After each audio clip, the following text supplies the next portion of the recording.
कराची के बाग़ जिना में पीडीएम का पार शो, पिंडाल में कारकुनों की आमद जारी। शहबाज शरीफ और मौलाना फजलुर रहमान समेत कई रहनुमा खिताब करेंगे। मरियम नवाज जलसे में शरीक नहीं, सिक्योरिटी के सख्त इंतजाम। अब्दुल गफूर हैदरी कहते हैं जलसे का मकसद मुल्क और सिंध के मसाइल उजागर करना है। हमारा काम जुल्म के खिलाफ जिद्दोजहद करना है, जल्द इस हुकूमत का खात्मा हो जाएगा।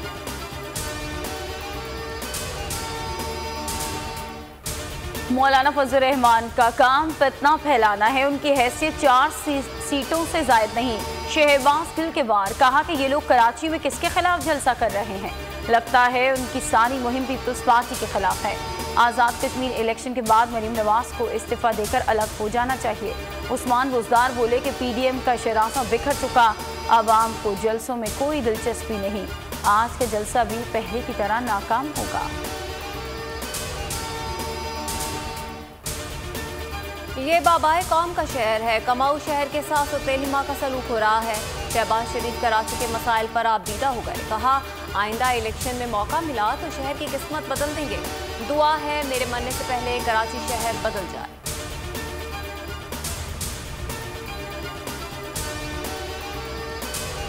इमरान खान होश के नाखुन ले, हक के रोजगार पर डाका मारा जाता रहा तो पूरा सिंध सड़कों पर होगा।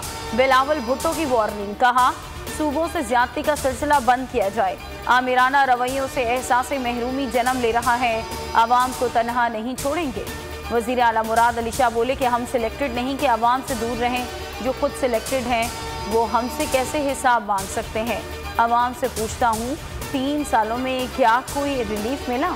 कराची का इंफ्रास्ट्रक्चर बेहतर बनाने के लिए 2000 अरब डॉलर की जरूरत है। काबुल में एक बार फिर दहशतगर्दी, हामिद करजाई एयरपोर्ट के करीब धमाका, धुएं के बादल उठते देखे गए। हिज़्ब इस्लामी के सरबराह गुलबदीन हिकमतयार कहते हैं पुरअमन अफगानिस्तान के ख्वाहिशमंद हैं। अफगानिस्तान में बैनुल-अक़वामी बरादरी को काबिल कबूल हुकूमत कायम हो, चाहते हैं काबुल में कोई बैरूनी मुदाखलत न हो।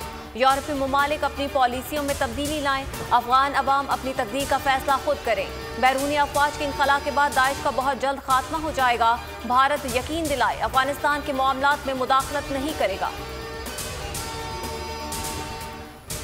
अफगानिस्तान में कशीदा सूरत हाल, अक़वाम मुत्तहिदा ने पाकिस्तान से मदद मांग ली। पाकिस्तान फूड प्रोग्राम में मुआवनत करेगा। काबुल तक खुराक की तरसील के लिए तैयारों और हेलीकॉप्टर्स को इस्तेमाल किया जाएगा। परवाज इस्लामाबाद से रवाना काबुल रवाना होगी।